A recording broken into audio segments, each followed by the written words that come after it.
जय माता दी भक्तों, अगर आपने इस वीडियो को खोला है तो इसका मतलब आपके ऊपर माता की असीम कृपा होने वाली है। इस वीडियो को बीच में अधूरा ना छोड़े, कृपया इस वीडियो को पूरा देखें। प्रमुख 18 पुराणों में से एक मार्कंडेय पुराण के अंतर्गत देवी कवच, दुर्गा कवच, श्री दुर्गा सप्तशती का प्रमुख हिस्सा है। इस महाफलदायिनी देवी कवच को भगवान ब्रह्मा ने आर्षि मार्कंडेय को सुनाया, जिसमें 47 श्लोक अंतर्निहित हैं तथा 9 श्लोकों में फलश्रुति लिखित है। फलश्रुति का अर्थ होता है इसको सुनने या पढ़ने से प्राप्त होने वाला लाभ। इसमें ब्रह्मा जी माता पार्वती की 9 अलग-अलग दैवीय रूपों की प्रशंसा करते हैं। ब्रह्मा जी कहते हैं, जो भी व्यक्ति श्री दुर्गा सप्तशती के कवच का नित्य पाठ करता है, माँ दुर्गा उसे आशीर्वाद प्रदान करती हैं। श्री दुर्गा सप्तशती देवी कवच का यह शक्तिशाली मंत्र हमारे आसपास की नकारात्मक ऊर्जा का क्षय कर एक सकारात्मक ऊर्जा की कवच के रूप में कार्य करता है, जिससे हमारे आसपास सकारात्मक ऊर्जा का संचार होता है। मंत्रों में नकारात्मक ऊर्जा को सकारात्मक ऊर्जा में परिवर्तित कर देने की असीम क्षमता होती है। ऐसा अनुभव किया गया है कि जो व्यक्ति पूरी आस्था, श्रद्धा एवं भक्ति से शुद्ध उच्चारण में नियमित रूप से देवी कवच का पाठ करता है, वह सभी प्रकार की बुराइयों पर विजय प्राप्त कर लेता है। नवरात्रि के समय देवी कवच का पाठ करना अत्यंत ही शुभ तथा फलदायी माना गया है।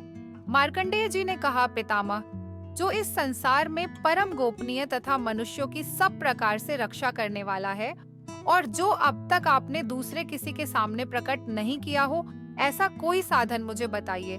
ब्रह्मा जी बोले, ब्राह्मण, ऐसा साधन तो एक देवी का कवच ही है, जो गोपनीय से भी परम गोपनीय, पवित्र तथा संपूर्ण प्राणियों का उपकार करने वाला है। महामुने, उसे श्रवण करो। देवी की 9 मूर्तियां हैं, जिन्हें नव दुर्गा कहते हैं। उनके पृथक पृथक नाम बतलाए जाते हैं। प्रथम नाम शैलपुत्री है, दूसरी मूर्ति का नाम ब्रह्मचारिणी है, तीसरा स्वरूप चंद्र घंटा के नाम से प्रसिद्ध है, चौथी मूर्ति को कूष्मांडा कहते हैं, 5वीं दुर्गा का नाम स्कंद माता है, देवी के छठे रूप को कात्यायनी कहते हैं, 7वां कालरात्रि और 108वां स्वरूप महागौरी के नाम से प्रसिद्ध है, 9वीं दुर्गा का नाम सिद्धिदात्री है। ये सब नाम सर्वज्ञ महात्मा वेद भगवान के द्वारा ही प्रतिपादित हुए हैं। जो मनुष्य अग्नि में जल रहा हो, रणभूमि में शत्रुओं से घिर गया हो, विषम संकट में फंस गया हो तथा इस प्रकार भय से आतुर होकर जो भगवती दुर्गा की शरण में प्राप्त हुए हों, उनका कभी कोई अमंगल नहीं होता। युद्ध के समय संकट में पड़ने पर भी उनके ऊपर कोई विपत्ति नहीं दिखाई देती। उन्हें शोक, दुहक और भय की प्राप्ति नहीं होती। जिन्होंने भक्ति पूर्वक देवी का स्मरण किया है, उनका निश्चय ही अभ्युदय होता है। देवेश्वरी, जो तुम्हारा चिंतन करते हैं, उनकी तुम निस्संदेह रक्षा करती हो। चामुंडा देवी प्रेत पर आरूढ़ होती हैं, वाराही भैंसे पर सवारी करती हैं, ऐन्द्री का वाहन ऐरावत हाथी है, वैष्णवी देवी गरुड़ पर ही आसन जमाती हैं, माहेश्वरी वृषभ पर आरूढ़ होती है, कौमारी का वाहन मयूर है, भगवान विष्णु की प्रियतमा लक्ष्मी देवी कमल के आसन पर विराजमान है और हाथों में कमल धारण किए हुए हैं। वृषभ पर आरूढ़ ईश्वरी देवी ने श्वेत रूप धारण कर रखा है। ब्राह्मी देवी हंस पर बैठी हुई हैं और सब प्रकार के आभूषणों से विभूषित हैं। इस प्रकार ये सभी माताएं सब प्रकार की योग शक्तियों से संपन्न हैं। इनके सिवा और भी बहुत सी देवियां हैं जो अनेक प्रकार के आभूषणों की शोभा से युक्त तथा नाना प्रकार के रत्नों से सुशोभित हैं। ये संपूर्ण देवियां क्रोध में भरी हुई हैं और भक्तों की रक्षा के लिए रथ पर बैठी दिखाई देती हैं। ये शंख, चक्र, गदा, शक्ति, हल और मुसल, हेतक और तोमर, परशु तथा पाश, कुंत और त्रिशूल एवं उत्तम शार्ंग धनुष आदि अस्त्र शस्त्र अपने हाथों में धारण करती हैं। दैत्यों के शरीर का नाश करना, भक्तों को अभय दान देना और देवताओं का कल्याण करना, यही उनके शस्त्र धारण का उद्देश्य है। कवच आरंभ करने के पहले इस प्रकार प्रार्थना करनी चाहिए। महान रौद्र रूप, अत्यंत घोर पराक्रम, महान बल और महान उत्साह वाली देवी, तुम महान भय का नाश करने वाली हो, तुम्हें नमस्कार है। तुम्हारी ओर देखना भी कठिन है। शत्रुओं का भय बढ़ाने वाली जगदम्बिके, मेरी रक्षा करो। पूर्व दिशा में ऐन्द्री इंद्र शक्ति मेरी रक्षा करे।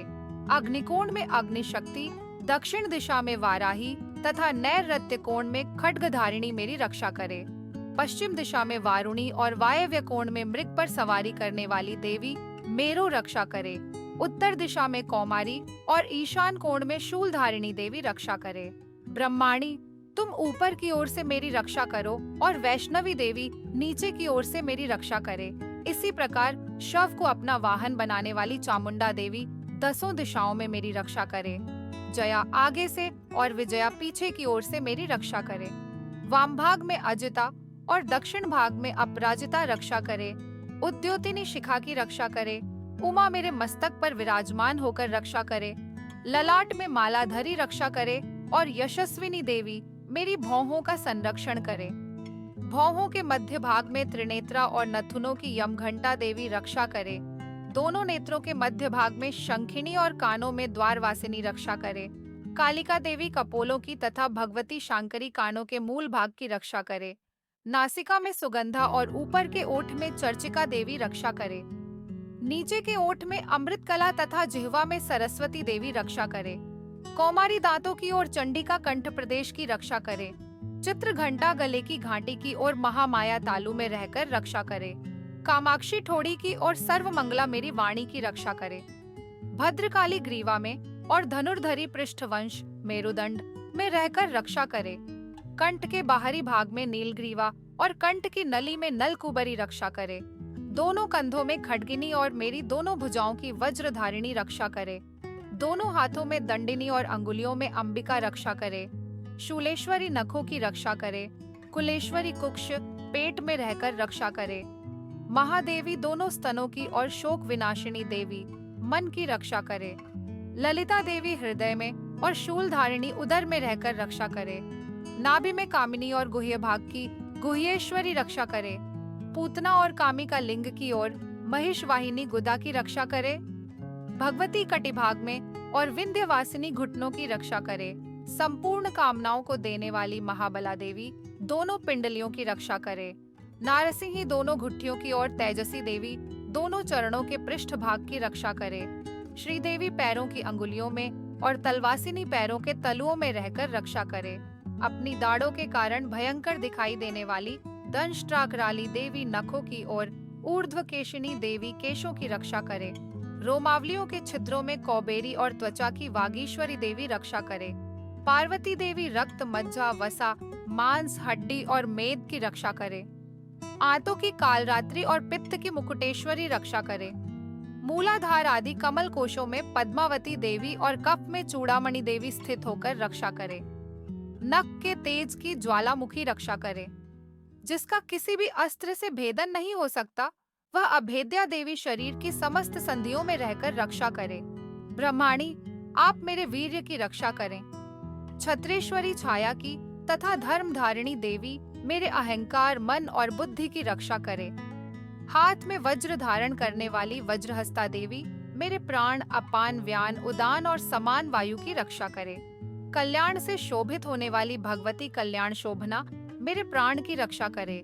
रस, रूप, गंध, शब्द और स्पर्श इन विषयों का अनुभव करते समय योगिनी देवी रक्षा करे तथा सत्वगुण, रजोगुण और तमोगुण की रक्षा सदा नारायणी देवी करे। वाराही आयु की रक्षा करे। वैष्णवी धर्म की रक्षा करे तथा चक्रिणी चक्र धारण करने वाली देवी यश, कीर्ति, लक्ष्मी, धन तथा विद्या की रक्षा करे। इंद्राणी, आप मेरे गोत्र की रक्षा करें। चंडिके, तुम मेरे पशुओं की रक्षा करो। महालक्ष्मी पुत्रों की रक्षा करे और भैरवी पत्नी की रक्षा करे। मेरे पथ की सुप्था तथा मार्ग की क्षेमकरी रक्षा करे। राजा के दरबार में महालक्ष्मी रक्षा करे तथा सब ओर व्याप्त रहने वाली विजया देवी संपूर्ण भयों से मेरी रक्षा करे। देवी, जो स्थान कवच में नहीं कहा गया है अतएव रक्षा से रहित है, वह सब तुम्हारे द्वारा सुरक्षित हो, क्योंकि तुम विजयशालिनी और पापनाशिनी हो। यदि अपने शरीर का भला चाहे तो मनुष्य बिना कवच के कहीं एक पग भी न जाए। कवच का पाठ करके ही यात्रा करे। कवच के द्वारा सब ओर से सुरक्षित मनुष्य जहाँ जहाँ भी जाता है वहाँ वहाँ उसे धन लाभ होता है तथा संपूर्ण कामनाओं की सिद्धि करने वाली विजय की प्राप्ति होती है। वह जिस जिस अभीष्ट वस्तु का चिंतन करता है उसको निश्चय ही प्राप्त कर लेता है। वह पुरुष इस पृथ्वी पर तुलना रहित महान ऐश्वर्य का भागी होता है। कवच से सुरक्षित मनुष्य निर्भय हो जाता है। युद्ध में उसकी पराजय नहीं होती तथा वह तीनों लोकों में पूजनीय होता है। देवी का यह कवच देवताओं के लिए भी दुर्लभ है। जो प्रतिदिन नियम पूर्वक तीनों संध्याओं के समय श्रद्धा के साथ इसका पाठ करता है उसे दैवी कला प्राप्त होती है तथा वह तीनों लोकों में कहीं भी पराजित नहीं होता। इतना ही नहीं, वह अपमृत्यु से, अकाल मृत्यु अथवा अग्नि, जल, बिजली एवं सर्प आदि से होने वाली मृत्यु को अपमृत्यु कहते हैं, रहित हो 100 से भी अधिक वर्षों तक जीवित रहता है। मकरी, चेचक और कोढ़ आदि उसकी संपूर्ण व्याधियां नष्ट हो जाती हैं। कनेर, भांग, अफीम, धतूरे आदि का स्थावर विष, सांप और बिच्छू आदि के काटने से चढ़ा हुआ जंगम विष तथा अहिफेन और तेल के संयोग आदि से बनने वाला कृत्रिम विष, ये सभी प्रकार के विष दूर हो जाते हैं, उनका कोई असर नहीं होता। इस पृथ्वी पर मारण, मोहन आदि जितने आभिचारिक प्रयोग होते हैं तथा इस प्रकार के जितने मंत्र यंत्र होते हैं, वे सब इस कवच को हृदय में धारण कर लेने पर उस मनुष्य को देखते ही नष्ट हो जाते हैं। यही नहीं, पृथ्वी पर विचरने वाले ग्राम देवता, आकाशचारी देव विशेष, जल के संबंध से प्रकट होने वाले गण, उपदेश मात्र से सिद्ध होने वाले निम्न कोटि के देवता, अपने जन्म के साथ प्रकट होने वाले देवता, कुल देवता, माला, कंठमाला आदि, डाकिनी, शाकिनी, अंतरिक्ष में विचरने वाली अत्यंत बलवती भयानक डाकिनियाएं, ग्रह, भूत, पिशाच, यक्ष, गंधर्व, राक्षस, ब्रह्म राक्षस, बेताल, कूष्मांड और भैरव आदि अनिष्ट कारक देवता भी हृदय में कवच धारण किए रहने पर उस मनुष्य को देखते ही भाग जाते हैं। कवचधारी पुरुष को राजा से सम्मान वृद्धि प्राप्त होती है। यह कवच मनुष्य के तेज की वृद्धि करने वाला और उत्तम है। कवच का पाठ करने वाला पुरुष अपनी कीर्ति से विभूषित भूतल पर अपने सुयश के साथ साथ वृद्धि को प्राप्त होता है। जो पहले कवच का पाठ करके उसके बाद सप्तशती चंडी का पाठ करता है, उसकी जब तक वन, पर्वत और काननों सहित यह पृथ्वी टिकी रहती है, तब तक यहाँ पुत्र पौत्र आदि संतान परंपरा बनी रहती है। फिर देह का अंत होने पर वह पुरुष भगवती महामाया के प्रसाद से उस नित्य परम पद को प्राप्त होता है, जो देवताओं के लिए भी दुर्लभ है। वह सुंदर दिव्य रूप धारण करता और कल्याणमय है शिव के साथ आनंद का भागी होता है। जय माता दी।